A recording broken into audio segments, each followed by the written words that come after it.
And it's time now for sport with Joe McDiarmid. And Joe, Ricky Ponting has just become the third player to reach 13,000 runs. Correct, Kim. Really big achievement. A solid partnership from Ricky Ponting and Michael Clarke has put Australia on track after lunch at the fourth test against India in Adelaide. Australia won the toss this morning and elected to bat, but the home side quickly lost 2 wickets. David Warner was out for 8 and Shaun Marsh spent just 10 minutes in the middle before being dismissed on 3. Ed Cowan notched up a solid 30 before being caught off the bowling of Ashwan.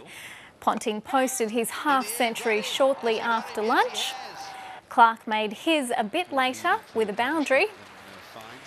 And a short time ago, the team was 3 for 211 with Ponting on 82 and Clarke on 50. Still with cricket, and Tilakaratne Dilshan resigned as Sri Lanka's captain in all 3 forms of the game overnight, following the team's disastrous tour of South Africa.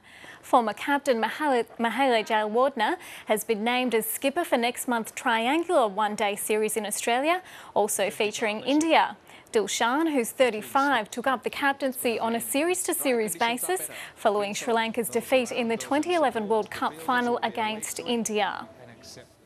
The Australian selectors have demonstrated that age is no boundary, at least when it comes to 2020 cricket, by recalling spinner Brad Hogg, who's nearly 41.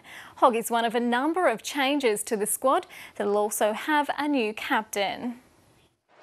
On February the 6th, Brad Hogg will turn 41. He last played for Australia in a one-day game in March 2008.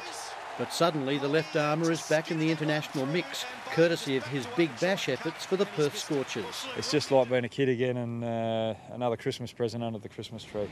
Hogg joined his Scorchers teammates for a session at City Beach, but now he'll also join a group of players all hoping to make September's 2020 World Cup in Sri Lanka.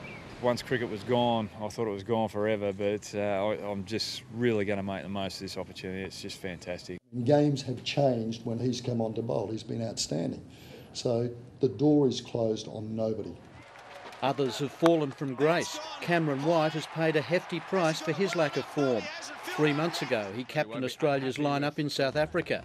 Now he's out of the squad, and his Melbourne Stars teammate, George Bailey, will be skipper on international debut. It's something that I feel like I'm ready to do and really excited by. I'm of the view that Tasmania have done particularly well in recent years because of the leadership they've had. The squad for the 2 games against India has only 5 survivors from October in Johannesburg. Recovering players such as Shane Watson weren't considered. Mike Hussey has been rested. The other 9, including 35-year-old Sydney Sixers paceman Brett Lee, have earned their stripes in the Big Bash. Lee and Hogg's next chance to shine will be in Saturday's T20 final at the Wacker. John Haysbell, ABC News. In tennis, world number 3 Victoria Azarenka has charged back from a set down to beat her opponent 6-7, 6-love, 6-2 and reach the semi-finals of the Australian Open. The Wimbledon semi-finalist looked in trouble when she lost a first-set tie-break 7-love. However, Azarenka turned the tables in the second set, running the legs off Agnieszka Radwanska from the baseline before carrying the momentum into the third to seal the win in a little more than 2 hours. Azarenka will meet world number 1 Caroline Wozniacki or Kim Clijsters in the last 4. Wozniacki and Clijsters are currently battling it out on Rod Laver Arena. Clijsters has taken the first set 6-3.